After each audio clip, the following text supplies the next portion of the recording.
There you go. There's a situation I'm never prepared for. If the key's not in your pocket with a smart key, you could have some problems.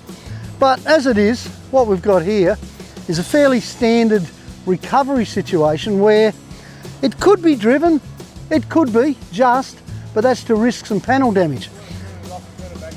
Because this is pretty much a new vehicle and we don't want to risk that. It's not fully barred up yet, hasn't got the tyres, the suspension or the sidebars that it really needs to do this kind of country. But that gives us a perfect excuse to do a recovery. And we're going to use a tree up here. And the big thing to notice is that with any recovery, you've got to think safety. And thinking safety means thinking common sense. So you slow down, you take your time, you think about what you have to do, and for heaven's sake, use good gear. Because we're talking about nearly 3 tonnes on an angle at 1.5 tonnes. All of a sudden you've got 4 tonnes swinging off a piece of cable, a piece of rope off a tree. That's a recipe for disaster if you don't get it right. If you do get it right, it's a sheer joy. This Land Rover's got one of the King One winches because it is one of the best winches on the market, bar none. I used one on Milo for years and years, it still works. It's a magnificent winch, it really is.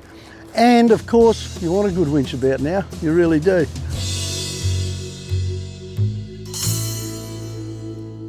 Having decided what you're going to do in a recovery, that's when you get into it. You don't muck around, you don't sit back and watch and let everyone else do it. Lend a hand if you know what you're doing. If you don't know what you're doing, stay out of the way until someone asks you to lend a hand. Now Kim is tightening up the shackle, but he's not tightening it all the way.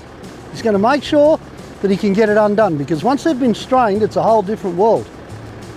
He puts the hook in place, and the recovery blanket, of course, will go right at the hook end. And that's because at the end of the day, that hook with 4 tonnes on the end of a rope is about as close as it gets to dynamite going off. And it'd go straight through the Land Rover and straight out the other end. Now with Kim out of the way of the winch, with me taking another couple of steps backwards, because when they go off, it's time to let Steve know to wind her up. What he's going to do here is pull down the front of the vehicle by winding in the winch. See that? See how the vehicle's going down? Straight away it's into a safer position than it was. Look at that, that's beautiful. So Steve is no longer glued to the seat because it's on such a high angle. All right, mate, drive it when you're ready. Nice going, hold on, catch up to the winch. Let the winch catch up. There's one more step here. Beautiful, Steve.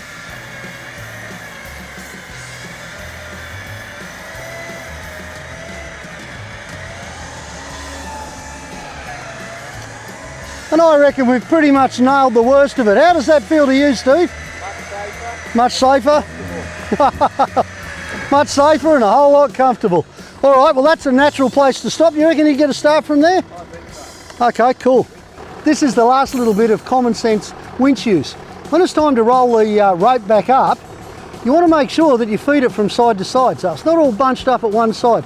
Same thing with a cable, if you're still using a cable, because at the end of the day, the winch will pull it so hard it'll lock it all up. So, especially with a winch as good as this, we don't want to do that.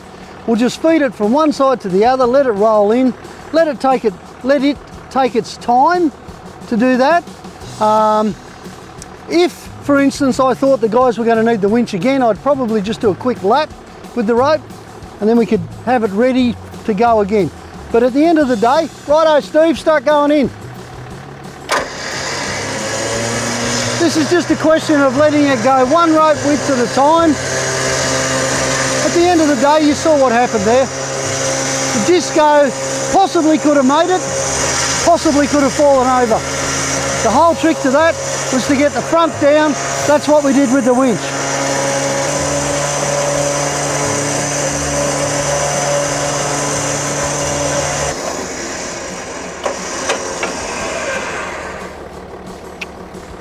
Thanks, Steve.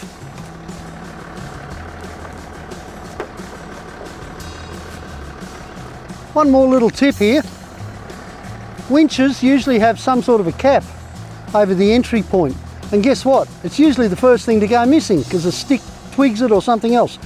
So if your cap goes missing, just make sure you tape over the top of it or something. It's about the only thing that ever goes wrong with a King One. You can get a lot of other things go wrong with other ones though.